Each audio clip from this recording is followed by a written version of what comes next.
Hello everyone, welcome back to Mark 1 Design EMC channel. In today's episode, I'm going to introduce a tool that is often used by EMC engineers for troubleshooting work and also other EMC related work. And the things I'm holding on my hands are called comb generator. This is a 5 volts powered USB powered comb generator, and this is a battery powered comb generator. We're going to show you how to measure the performance of comb generators and showcase 2 case studies to show you how I normally use comb generators for my work. It is worth mentioning that these 2 case studies, we got some reference. One is from Mr. Ken Wyatt's excellent article I put on the show notes, and the other case study is based on Doc Smith's work. So enjoy. So this is a general purpose comb generator. It is a commercial product from TechBox. The part number is TBCG4, right? And as you can see, we have powered up, right, through a USB power. And the output of the comb generator is then connected to the spectral analyzer showing there. As you can see, we stopped at 1 gigahertz in the spectral analyzer, and currently we select 20 megahertz as the comb frequency. Okay, so that's 20 megahertz selected. As you can see, it will generate a signal that is spaced 20 megahertz in between. Okay, and look at the shape of it. It just looks like a comb that you use to brush your hair. Hence the name comb generator. Okay, one thing I particularly like about this product, this comb generator, is that if you look at amplitude, it's very flat. Okay, so that's one of the performance criteria you judge a comb generator. Some other commercial comb generator I used in the past, they have this wave shape, right? So you have like a peak and nose, almost like a like a wave shape, which is not really good. Whereas this one gives you a flat response, which I really like. Now, this product is spec'd to be operational to 1 gigahertz or characterized to 1 gigahertz, but it doesn't stop you to use in a higher frequency range. I just show you. So this one, my maximum frequency range is 3.2 gigahertz of this spectral analyzer. So let's go to 3 gigahertz and see what happens. Okay, so this is the performance of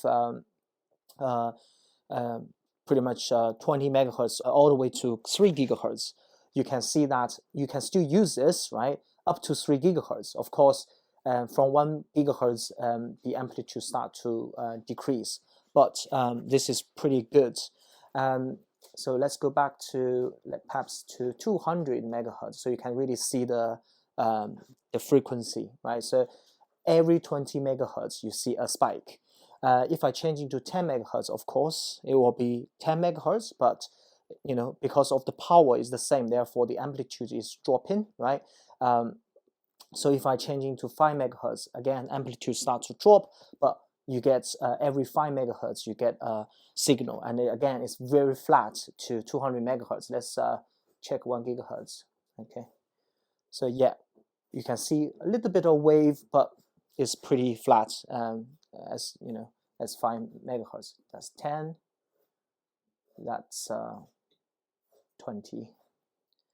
Okay, so that's the frequency performance of this generator, and let's just quickly have a look at what does the waveform look like in the time domain. Okay, so now we connect the output of the comb generator to a 1.5 gigahertz oscilloscope, and we look at the time domain performance. Okay, so first you can see it generates a time domain, some pulses, right? And in order to show you what the pulse looks like in the time domain, I'm gonna zoom in, right? So let's see. So this is really the pulse that is measured by using this oscilloscope. So let's zoom in and have a look. Okay. So you can see from the measurement, the peak-to-peak voltage is about 3 volts, and the rise time is changing, but roughly it's about 250 picoseconds. 250 picoseconds, that's a really sharp rise time, right? Typically, for a fast EMI event such as ESD, we say that the rise time is about 700, 800 picoseconds, whereas this pulse is only 250 picoseconds. That gives the edge that it can really, in the frequency domain. That's why if it's up to 3 gigahertz, you can still measure the frequency content, all due to this very fast rising time. Okay, so we understand what's the waveform, output waveform of a comb generator looks like, and in terms of frequency domain, the performance. So how do we use these comb generators for EMI troubleshooting work then? Let's have a few case studies. So one obvious usage of this comb generator is to use it as a reference source for my antenna. So typically, if I were asked to troubleshoot some radiated emission issues, particularly on site or in situ tests, I would bring a comb generator like this, and then I have my antenna, and normally I would save all the characterization data in a sort of chamber beforehand. So I know, like, for example, if I set this and this to be 3 meters, what I'm supposed to see on the spectral analyzer. So by doing a check before the actual RF radiated emission measurement on site, I can have great confidence that my setup is correct, my antenna is reading properly, my software has the correct antenna factor, etc., etc. Okay, but obviously this is just a very simple and quick demo to show you that you can use this as a RF reference source and to characterize your antenna, which is set up here. Obviously this is only a small distance, about 50 to 60 centimeters between the two, right? So if I disconnect the power, for example, you will see the noise disappeared on the spectral analyzer. So that is one use of comb generator. Well, obviously, this kind of battery-powered small comb generator would be ideal for the job, right? Because this is battery-powered, and say if I switch on, then I can use it as well, right? Much handier than this one, but yeah. Another useful application of a comb generator can be demonstrated here. Okay, so this is your typical equipment. For example, I just use a shielded box as a representation, and this could be the power wires connected to your shielded box, and this wire can be very long, right? This wire, as I'm showing here, is very long, and we all know that this cable will act as an antenna because it's a long wire, but at which frequency this cable would be a problem? Well, as we explained in the past, it all depends on how this cable is terminated, right? Depends on the impedance, the common mode impedance. So for example, in this case, this end is connected to the shielded box, so representing a low impedance, but we have no idea what the other end is connected to. Is it low impedance? It is high impedance. Therefore, this cable, is it gonna acting as a half wavelength antenna or quarter wavelength antenna?